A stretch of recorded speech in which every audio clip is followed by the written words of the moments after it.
فقط یک شربت دارویی نایاب در انبار بزرگ ارباب. حتی اگر مجبور شون روحم رو به یک فقیر نمید. نگران نباشه، امشب که هوا تاریک شد. حالا پاداشی که قولشو داده بودید به من بدید. فکر می‌کنی برای ساختن یک همچین انیمیشن خفنی به یک تیم بزرگ، سیستم‌های گرون قیمت و ماها وقت نیاز داری؟ اصلاً اینطوری نیست. امروز میخوام بهت یاد بدم چطور با این دو ابزار رایگان گوگل فلو و جمینای کاراکترهای ثابت بسازی، بهشون حرکت بدی و اونا رو به یک منبع درآمد دلاری در یوتیوب تبدیل کنی. برو بریم سراغ آموزش.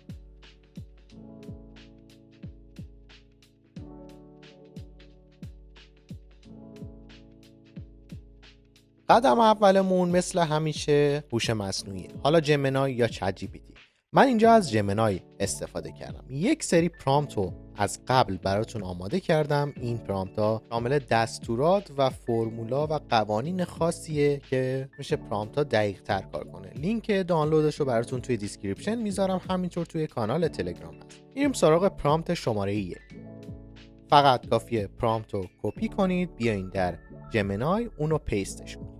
در کسری از ثانیه جمینای 50 تا ایده از سبک‌های مختلف به شما میده که بسته به نظر خودتون و ببینید که کدوم رو دوست دارید، یکی از این ایده ها رو انتخاب میکنید. همینطور که میبینید شامل یک تایتل و خلاصه ای از اون ایده که کامل به شما داره توضیح میده و شما راحت میتونید استفاده کنید. بخش داستان حیوانات هست، بخش اخلاقی کودکان هست و همونطور که گفتم اولی زندگی یک روستایی. بعد از انتخاب موضوع دوباره میریم سراغ پرامپت ها و این سری پرامپت شماره 2 رو کپی میکنیم، دوباره وارد هوش مصنوعیش میکنیم، حالا جمینای یا چت جی پی تی.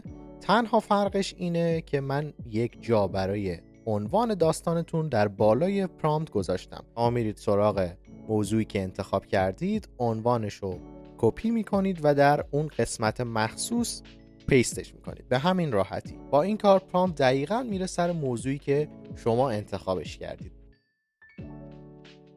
بعد از اینکه پیستش کردید روی دکمه اوکی میزنید. حالا این پرامپت چیکار میکنه؟ میاد یک دید بزرگتری از اون ایده به شما میده.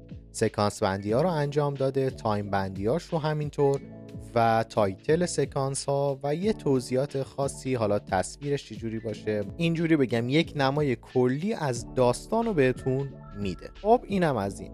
ما داستانمون انتخاب کردیم، یک نمای کلی ازش دیدیم و حالا میریم سراغ پرامپت شماره 3.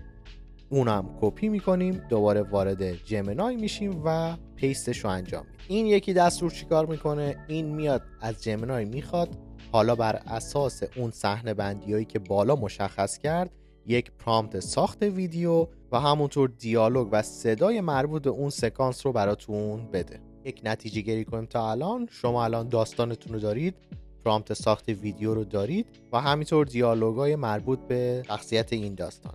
دکمه لایک و سابسکرایب رو بزن تا بریم سراغ ادامه ویدیو. و در آخر من یک پرامپت شماره 4 هم براتون گذاشتم که اونم دقیقاً کپی پیست میکنید در جمینای. این یکی دستور از جمینای میخواد پرامپت های تمامی شخصیت های این داستان رو به شما بده که شما بتونید کاراکترهای داستانتون رو از تمامی زوایا، حالتهای عصبی، حالا مهربونی، در حال گریه کردن، غم و اینجور چیزا رو بسازید. اینجا کار ما تموم میشه.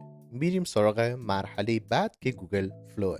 قراره با گوگل فلو چیکار کنیم؟ اول بیایم کاراکترامون رو بسازیم، بعدش اونا رو تبدیل به ویدیو کنیم. از سمت چپ کاراکتر رو انتخاب میکنیم، در باکس پایین صفحه کافیه پرامپت هایی که جمینای بهمون داده رو پیستشون کنیم. میریم سراغ اولین پرامپت که راجع به روزبه، شخصیت اصلی و فداکار داستانمونه.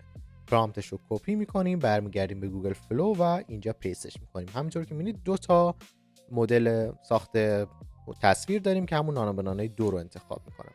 روی ساختن میزنم و در چند ثانیه تمامی زوایای مربوط به روزبه، حالتهای عصبی، ناراحتی و اینجور چیزا رو برام ساخت. حتما حواستونم باشه که اسم کاراکتر رو عوض کنید. من اینجا یک اشتباهی که کردم، اسم کاراکتر رو به انگلیسی نوشتم. اون پرامپت های مربوط به گفتگو و دیالوگ به فارسی بود، اینجا باید فارسی رو انتخاب میکردم. در نهایت میتونید صدایی رو براش انتخاب کنید یا اینکه نه، از خودش بخواین از هوش مصنوعی بخواین براش صدا بسازه. همین کار رو با بقیه شخصیت‌ها هم انجام بدین. پس حواستون باشه اگر دیالوگتون به فارسی بود اسم رو هم فارسی انتخاب کنید، چون پرامپتایی که برای ساخت ویدیو استفاده میکنید اگر اسم شما فارسی باشه و اینجا اسم کاراکتر انگلیسی باشه یه خورده قاطی میکنه. تک به تک شخصیت ها رو درست میکنیم. مثلا این ارباب بود، این یکی مادر روزبه. تا من عکسای مربوط به شخصیت های این داستان رو درست میکنم حتما دکمه لایک و سابسکرایب اون زنگوله کنار رو بزن که حمایتی بشه از من و ویدیوی بعدی رو از دست ندید. این هم از شخصیت آخرمون که پیرمرد دانا و طبیب بود. اسمش هم عوض میکنیم. حتما حواستون باشه اگر دیالوگتون فارسی اسمش هم فارسی بذارید. خب حالا عکسای شخصیت هم در زوایای مختلف و حالتهای مختلف آماده است. میریم سراغ مرحله بعدی که اونا رو تبدیل به داستان ویدیویی کنیم. این بار میرم سراغ جمینای و قسمت بالاتر پرامپت هایی که مربوط به ساخت ویدیو بهم داده بود و صحنه به صحنه کپی میکنم و در گوگل فلو پیستش میکنم. سراغ صحنه اول میریم. پرامپت مربوطه رو کپی میکنیم و برمیگردیم به گوگل فلو. حتما حواستون باشه این پرامپت ساخت ویدیو همراه با این دیالوگ صدا باشه و با هم کپیش کنیم. خب برمیگردیم گوگل فلو، پیستش انجام میدیم، روی مثبت کلیک میکنیم. پرامپت اولیه من فقط اسم روزبه توش بود، پس شخصیت روزبه رو انتخاب میکنم، اد تو پرامپت رو میزنم و منتظر میمونم ساخت بشه. همه فکر میکردند بی‌رحم است، اما هیچ کس نمیدانست در آن شب تاریک چه معامله شومی میان او و مرگ صورت گرفته بود. ویدیو محشر شده بود اما یه خورده صدا گذاریش بد بود که حالا در ادامه ویدیو این روش دیگه هم بهتون میگم که صداگذاری دیگه ای رو هم انجام بدید. فقط من این نکته رو هم بگم که من این ویدیو رو با جمینای آمنی ساختم. در قسمت تنظیمات ویدیو میتونید جمینای آمنی رو انتخاب کنید و به ازای هر ویدیو 10 توکن تا 12 توکن از شما مصرف میکنه. روزانه 50 تا کردیت به شما میده که یعنی شما میتونید 4 تا 5 تا ویدیو در روز با این روش رایگان، کاملا رایگان بسازید. خب میریم سراغ صحنه‌های دیگه و یکی یکی صحنه‌هامون رو تولید میکنیم. صحنه دوممون رفیق خائن. فقط یک شربت دارویی نایاب در انبار بزرگ ارباب. حتی اگر مجبور شون روحم رو به یک فقیر نمید. نگران نباشه، امشب که هوا تاریک شد. همونطور که میبینید صحنه‌ها و ویدیومون عالی داره میشه اما یه خورده دیالوگا بده. میگم که در ادامه ویدیو یک روش دیگه هم براتون میذارم که با استفاده از اون این کارو انجام بدید، یا اگر بتونید خودتون این ویدیو رو دوبله کنید محشر میشه و حتی برای مانیتایز شدن در یوتیوب هم عالیه. من یکی یکی صحنه‌ها رو میسازم و بعد برمیگردم. تا صحنه ساخته میشه حتما دکمه لایک و سابسکرایب رو بزن.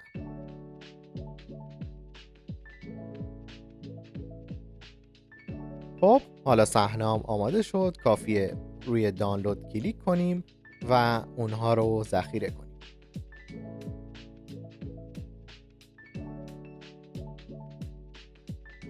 گفته بودم برای صداگذاری یک روش دیگه هم بهتون میگم. وارد گوگل AI استودیو بشید، بخش ساخت صدا. همینطور که میبینید اینجا میتونید 2 تا گفتگو با صداهای مختلف اضافه کنید. مثلا یکیشو بذارید برای راوی، دومی رو بذارید برای روزبه. اینو که تولید کردید با تمامی دیالوگو منظورمه، برید سراغ 2 تا شخصیت دیگه و اینجور صداها برای شما ساخته میشه. همینطور که روی اد اسپیکرز بزنید یک گفتگوی دیگه به شما اضافه میشه و در نهایت با اپلیکیشن های ادیت مثل کپکات، فیلمورا و پریمیر اینا رو در کنار هم بذارید. صداگذاری هاش هم همینطور. حالا اگر میخواین بینشون ترانزیشن باشه و جابجا شدنش اسموت‌تر باشه این کار هم انجام بدید. این هم از دیگه. همه فکر میکردند بی‌رحم است، اما هیچ کس نمیدانست در آن شب تاریک چه معامله شومی میان او و مرگ صورت گرفته بود. فقط یک شربت دارویی نایاب در انبار بزرگ ارباب. حتی اگر مجبور شون روحم رو به یک فقیر نمید. نگران نباشه، امشب که هوا تاریک شد. حالا پاداشی که قولشو داده بودید به من بدید. سهراب، نان و نمک خوردیم، چطور توانستی به برادرت خیانت کنی؟ رد گندم‌ها و مایع سرخ دقیقاً به خانه‌ات میرسد. دزد کثیف. کار تمام است. کار تمام است. اهالی روستا نگاه کنید. این مایع سرخ داروی شفابخش سلطنتی است که 10 سال پیش از درمانگاه این روستا دزدیده شد. پسر قشنگم، میدانستم خدا تو را برای من حفظ می کند. زمین هرگز به نیت‌های پاک خیانت نمی‌کند. خیلی ممنون که تا انتهای ویدیو با من همراه بودی. اگر از این سبک خوشت میاد حتما لایک و سابسکرایب رو انجام بده تا حمایتی بشه از من. اگر ایده یا نظر یا انتقادی داری حتما توی کامنت ها برام بنویس، خوشحال میشم. تا ویدیو بعدی، بدرود.